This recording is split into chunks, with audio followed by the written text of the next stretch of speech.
Brasil Império, período situado entre o 7 de setembro de 1822 e o 15 de novembro de 1889. Nós vamos destacar na aula de hoje o chamado período regencial, situado entre 1831 e 1840. Na aula anterior, nós destacamos o primeiro reinado, governo de Dom Pedro I, situado entre o 7 de setembro, né, e o 7 de abril de 1831. Então, o que é que nós temos que entender? Nós temos que pensar que o chamado período regencial ele é caracterizado pela menoridade de Pedro de Alcântara, filho de Dom Pedro I. Isso por quê? Quando Dom Pedro I abdicou do trono brasileiro, abriu mão do trono brasileiro, né, em favor de seu filho, Dom Pedro de Alcântara era menor de idade. Portanto, de acordo com a Constituição, com a nossa primeira Constituição, a de 1824, ele não poderia governar. Ele só poderia governar quando ele alcançasse os 18 anos de idade. Esse é um aspecto importante. O que caracteriza o chamado período regencial é a menoridade de Dom Pedro de Alcântara. Por ser menor de idade, em conformidade com a Constituição de 1824, ele não poderia governar. Então, durante esse período aí, esses 9 anos, né, 1831 a 1840, o Brasil foi governado por regentes. Daí o termo período regencial. Quando nós caracterizamos o período regencial, ele é marcado pela instabilidade social e política.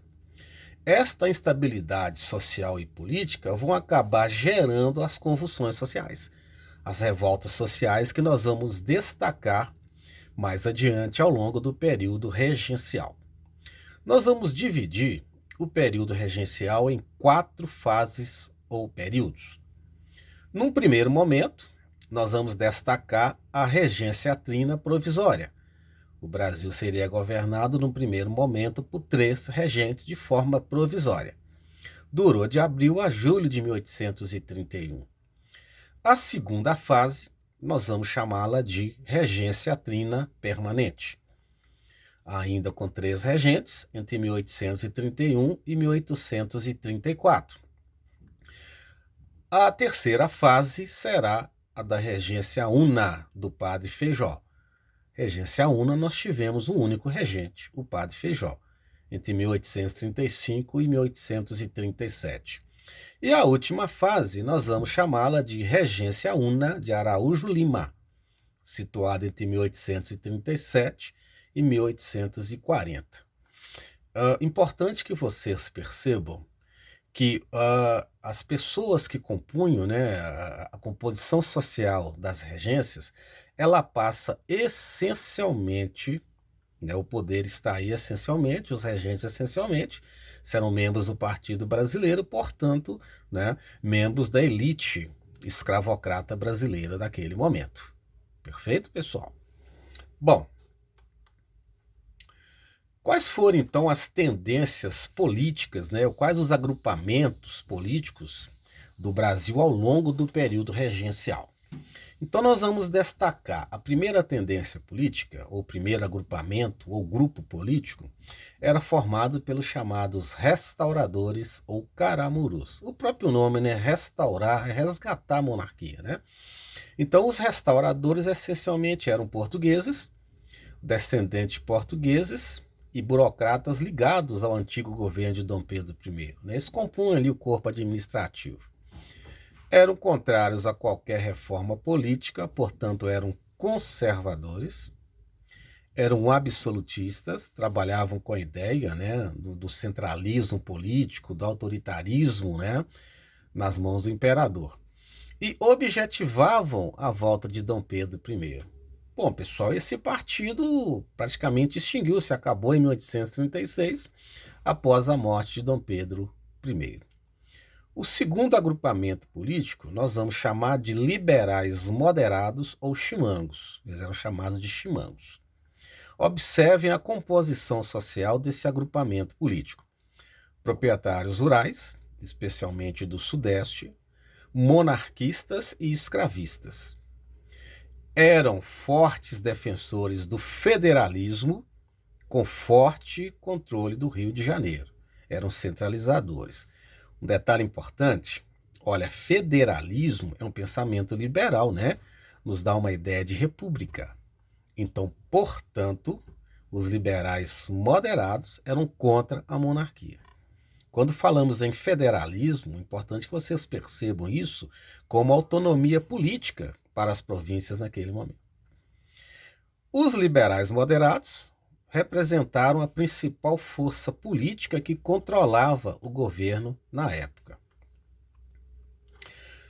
Os liberais exaltados ou farroupilhas, também chamados de jurujubas, proprietários rurais de regiões periféricas sem influência do Rio de Janeiro, classe média urbana e setores do exército. Observem, eles trabalhavam com a ideia do fim da monarquia e a proclamação da república. Eram também defensores do federalismo, com grande autonomia provincial. Alguns pregavam ideais democráticos inspirados na Revolução Francesa. Olha, exaltados, né? Os liberais exaltados. Então, como eles trabalhavam muito com essa ideia, né, de revolução, né, esse pensamento liberal bem exaltado, né, ali nós vamos destacar um grupo que foi foco de revoltas. Bom, nós vamos destacar a primeira fase da regência. Vamos destacar alguns pontos principais, ok? Na regência trina provisória, entre abril e julho de 1831, aqui nós vamos destacar alguns pontos importantes. Nós vamos destacar a suspensão provisória do poder moderador. Esse é um ponto importante. Não se esqueçam que o poder moderador, criado por Dom Pedro I, ele fortalecia o poder legislativo, o poder executivo e submetia o poder legislativo. Então, portanto, pessoal, o poder moderador era a chave do absolutismo do imperador. Era exclusivo do imperador. Ok? A segunda fase, a regência trina permanente, entre 1831 e 1834. Bom, não se esqueça de um detalhe chave para entender aqui esse segundo momento. Eu coloquei para vocês que uma das características da regência, né, ou do período regencial, foi a instabilidade social e política, né, que se resumiu na ocorrência de várias revoltas sociais aqui no Brasil, que geraram o temor das elites agrárias. Então, olha que interessante, durante a regência trina permanente, a elite agrária brasileira acabou criando uma milícia armada. Essa milícia armada, esse agrupamento armado pelas elites agrárias que temiam as revoltas sociais, foi a chamada Guarda Nacional. Ela foi criada em agosto de 1831. Perfeito? E uma outra coisa importante, da Guarda Nacional nasceram os chamados coronéis, tá? Que nesse caso era uma patente vendida ou eleita entre os chamados cidadãos ativos e eleitores. Perfeito? Na sua grande maioria eram grandes proprietários de terras. Perfeito? A Guarda Nacional parte em defesa de interesses pessoais dos grandes fazendeiros. Então não se esqueça, a Guarda Nacional foi uma milícia armada para defender os interesses da elite proprietária. Ok, pessoal?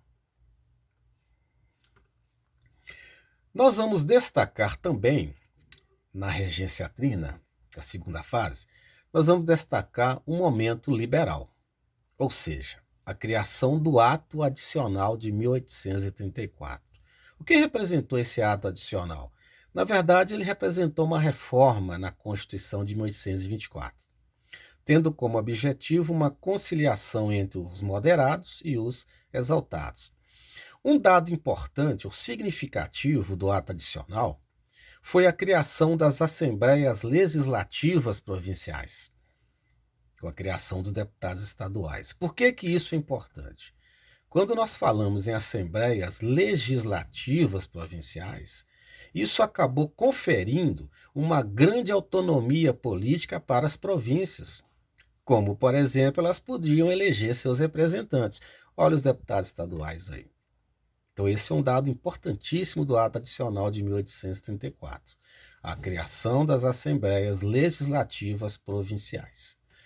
Também nós vamos destacar uma das determinações do ato adicional de 1834, foi a substituição da regência trina por regência una. O Brasil, a partir daquele momento, passaria a ser governado por um único regente.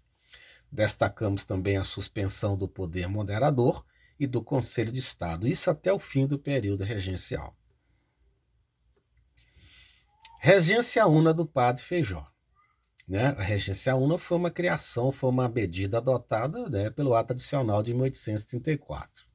Então aqui nós vamos destacar um período marcado por revoltas sociais no país.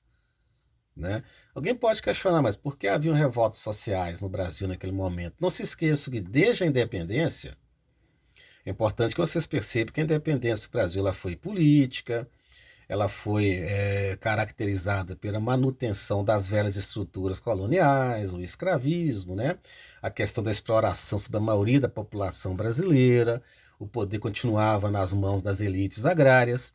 Então isso acabou gerando uma grande convulsão social. E na regência una do Padre Feijó nós vamos destacar as principais revoltas que vão ocorrer a partir desse momento.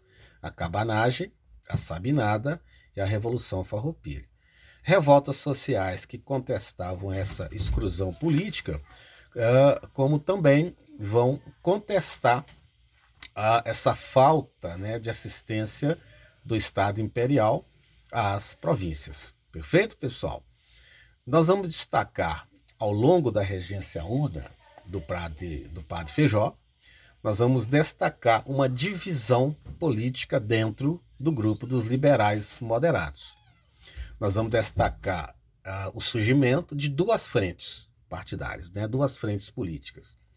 Nós vamos destacar o surgimento dos progressistas, que posteriormente eram chamados de liberais, isso essencialmente lá a partir do Segundo Reinado. Observe que o grupo dos progressistas era formado essencialmente pela classe média urbana, alguns proprietários rurais e alguns membros do clero. Eram favoráveis ao Padre Feijó e ao ato adicional.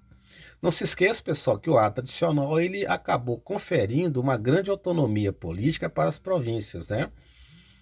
O Brasil, naquele momento, a partir do Império, o Brasil estava dividido entre o Rio de Janeiro e as províncias. É diferente de hoje, por exemplo, nós falamos lá Distrito Federal, falamos em Brasília, capital, estados e municípios. Naquele momento, não. Naquele momento, o Brasil estava dividindo em lugar dos estados e municípios. Nós vamos destacar a existência das províncias. O outro grupo foi chamado regressistas. A maioria dos grandes proprietários, grandes comerciantes e burocratas eram contrários ao ato adicional. Isso porque os caras eram extremamente conservadores. Então, eles não queriam nenhuma medida que garantisse, por exemplo, melhoria nas condições sociais da maioria da população brasileira, sociais e políticas da maioria da população brasileira. Outro detalhe importante está aqui. Quando nós analisamos a composição social desses agrupamentos políticos, nós vamos perceber aqui o domínio dos proprietários rurais, a maioria dos grandes proprietários, Então era tudo, a gente costuma dizer muito, cara, que posteriormente lá no Segundo Reinado, tanto liberais quanto conservadores serão farinha do mesmo saco, tá? Porque essencialmente eram partidos, eram agremiações partidárias que estavam a serviço das elites agrárias. Destacamos a regência una de Araújo Lima, 1837 a 1840. Araújo Lima, essencialmente, ele era um conservador, um regressista. Então, o retorno da centralização política. Nós vamos destacar aqui uma lei que acabou anulando as determinações do ato adicional, de 1834, foi a chamada Lei Interpretativa do Ato Adicional. O Rio de Janeiro, capital, com poderes para nomear funcionários públicos, controlar os órgãos da polícia e da justiça no Estado. E um detalhe interessante, na regência una de Araújo Lima, foi criado um clube chamado Clube da Maioridade, em 1840. Nós estamos caminhando aqui, gente, para o fim do período regencial, né? O grupo progressista ou liberais, eles trabalharam com a ideia de garantir a integridade do território nacional. Como garantir essa integridade nacional? Como controlar ou como eliminar essas agitações ou convulsões sociais que ocorriam no Brasil naquele momento? Esse grupo político entendeu que, para garantir essa integridade territorial, essa integridade política, seria necessário colocar de imediato o imperador no trono. Mas não se esqueça de um detalhe importante. Quando nós falamos em período regencial, ele é marcado pela menoridade de Dom Pedro de Alcântara, filho de Dom Pedro I. Ele só poderia governar de acordo com a Constituição de 1824, ele só poderia governar o país quando alcançasse 18 anos de idade. Olha que detalhe interessante, o grupo progressista ou liberais trabalhou com a ideia de que, para garantir essa integridade nacional, seria necessário colocar o imperador no trono. Ele iria garantir, né, a colocação do imperador no trono seria igual à paz interna, essa pacificação interna, né? Então eles trabalharam com a ideia da antecipação da maioridade de Dom Pedro II. Tá? Eles foram os grandes responsáveis, junto, né, aos liberais, junto aos conservadores, né, que fizeram esse acordo. Eles foram os grandes responsáveis pelo chamado golpe da maioridade, que vai ser a antecipação da maioridade de Pedro de Alcântara de 18 para 14 anos. Interessante isso, né? Dom Pedro de Alcântara, Dom Pedro II, vai passar a governar o Brasil com apenas 14 anos de idade. Então, o golpe da maioridade representou o fim do período regencial. Ok, pessoal? Aqui nós temos, né, uma chavezinha interessante, né, mostrando essa questão aí da antecipação, né, da maioridade de Pedro de Alcântara. Bom, nós vamos destacar algumas revoltas sociais que são muito cobradas, né, em questões que envolvem Cefete, questões que envolvem a história, né, essencialmente. Então nós vamos destacar aqui uma das revoltas mais importantes que ocorreram no período regencial. Uma revolta liderada por negros islamizados, eram adeptos do islamismo. Foi a chamada Revolta dos Malês, ocorrida na Bahia em 1835. Por que esse movimento é importante? Olha, sempre trabalhou-se dentro daquela visão preconceituosa, racista, né, de tentar renegar a cultura negra aqui no Brasil. A Revolta dos Malês foi importante por quê? Essencialmente, o entendimento do islamismo ele demanda uma boa leitura, um bom conhecimento. Essa revolta, no contexto geral, ela serviu para desmistificar, tirar essa ideia de que os negros eram seres sem cultura. Para vocês terem uma ideia, foram encontrados nos pescoços, né, dos participantes desse movimento, né, dos negros, foram encontradas cópias, miniaturas do Alcorão. Então isso desmistifica aquela ideia, né, de negros sem cultura, sem conhecimento, sem intelecto, né? A Revolta dos Malês foi uma revolta de negros escravos islâmicos alfabetizados que liam o Alcorão. No mínimo 100 negros foram massacrados. Isso na Bahia em 1835. Tá, pessoal? Não se esqueçam desse contexto cultural desse movimento, né? O fato de que os negros tinham conhecimento, né? Eram alfabetizados, liam o Alcorão. Ok, pessoal? Foi uma rebelião de escravos ocorrida na Bahia.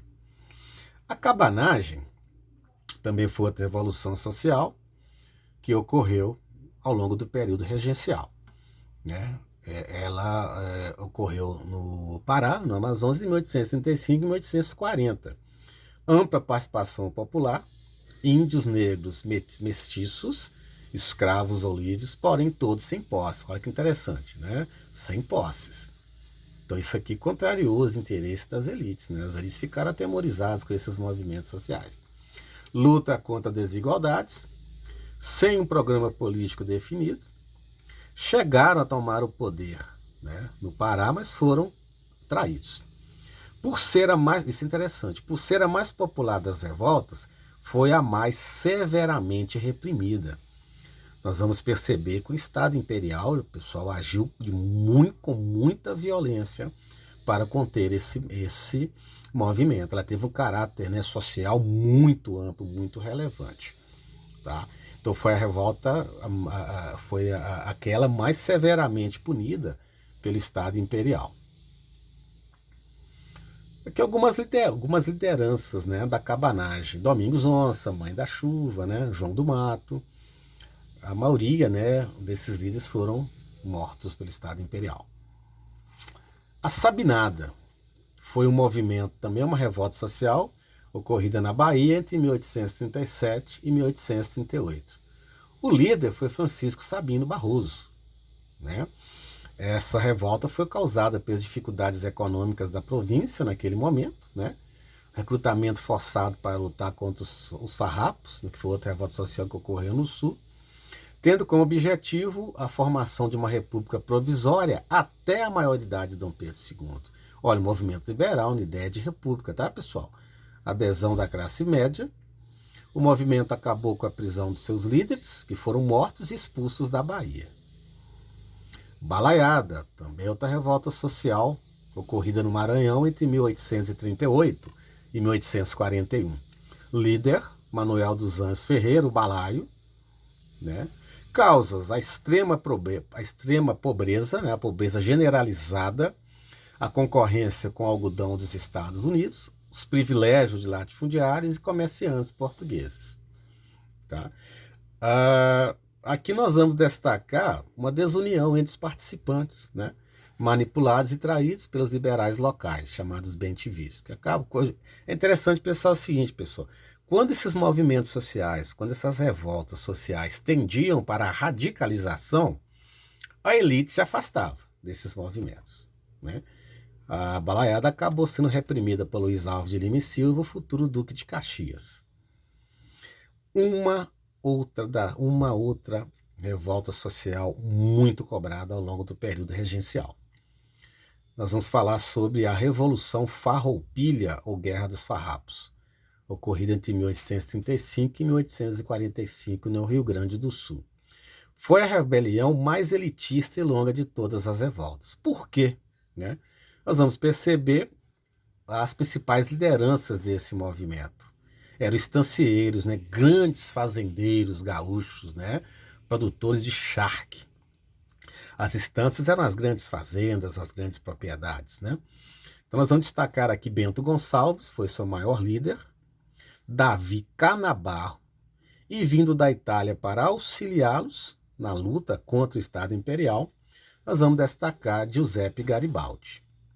Quais foram as causas da Revolução Farroupilha? Eu coloquei para vocês que os estancieiros, né, os fazendeiros gaúchos, eram grandes produtores de charque, que é a carne salgada, né? Eles monopolizavam a produção do charque. Mas o que acontece?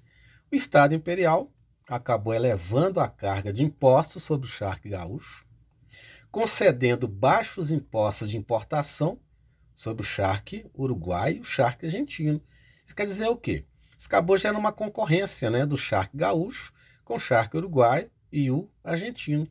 O charque uruguaio e o charque argentino entravam no Brasil com baixa tarifa de importação, né? Isso acabou gerando uma concorrência e uma crise econômica na região sul. Nomeação do presidente da província, né, o governador pelo Rio de Janeiro, contrário aos interesses gaúchos. Perfeito? Então vocês estão percebendo aqui uma ação dos estancieiros gaúchos contra o Estado Imperial. Ok?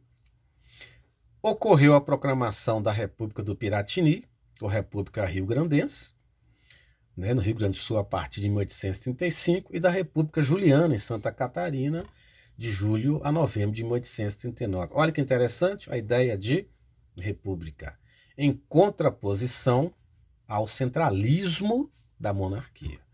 Perfeito, pessoal?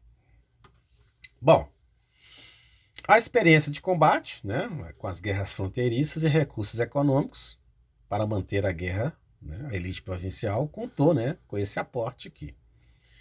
Porto Alegre apoiou o governo central, bem como as áreas de colonização germânica ligadas ao comércio com a capital. Para finalizar a guerra, foi feito um acordo, né? Para finalizar a Guerra dos Farrapos, foi feito um acordo, né? Isso em 1845, entre o Estado Imperial, né, e os líderes do movimento. Em 1845 foi assinada a Paz de Ponte Verde, concedendo anistia aos envolvidos gaúchos. Observe muito bem aqui, né? Quais foram as deliberações, as medidas tomadas pelo Estado Imperial em relação à Guerra dos Farrapos ou à Farroupilha. Daqui a pouco eu vou explicar a vocês o porquê que isso é importante. Olha, concessão de anistia aos envolvidos gaúchos, incorporação dos farrapos no Exército Nacional, permissão para escolher o presidente da província, devolução de terras confiscadas na guerra, proteção ao charque gaúcho da concorrência. Libertação de alguns escravos envolvidos? Isso não, houve uma grande traição nesse processo aqui, tá? Na verdade, importante que vocês percebam, muito cuidado com essa pegadinha, importante que vocês percebam que liberdade para os negros, liberdade para os escravos somente em maio de 1888, com a Lei Áurea. Ok, pessoal? Bom, por que eu pedi a vocês que prestassem atenção nesse detalhe aqui? Quando eu trabalhei com vocês sobre a cabanagem lá no Pará, vocês perceberam que ela foi um movimento social, ou a revolta social, que foi veementemente combatida pelo Estado Imperial. Tranquilo, pessoal? Ela contou com uma ampla participação popular, né? O Estado Imperial agiu de muita violência em relação à cabanagem. Agora, aqui na Guerra dos Farrapos, ou Farroupilha, vocês perceberam a diferença de atitude do Estado Imperial. Se lá na cabanagem o Estado agiu com muita violência em relação aos revoltosos, aqui na Guerra dos Farrapos ou Farroupilhas, por ter sido um movimento guiado, dirigido pelas elites agrárias do Sul, os estancieiros, o tratamento dado pelo Estado Imperial foi diferenciado. Observaram aqui? Anistia aos envolvidos, incorporação dos farrapos no Exército, permissão para escolher o presidente da província, proteção ao charque gaúcho. Vira a diferença aí? Então essa é uma temática importante, fazer esse paralelo entre a atuação do Estado Imperial ao nível dessas revoltas sociais. A Guerra dos Farrapos ou Farroupilha foi a mais elitista, foi a revolta social mais elitista ao longo do período regencial. Ok, pessoal? Bons estudos.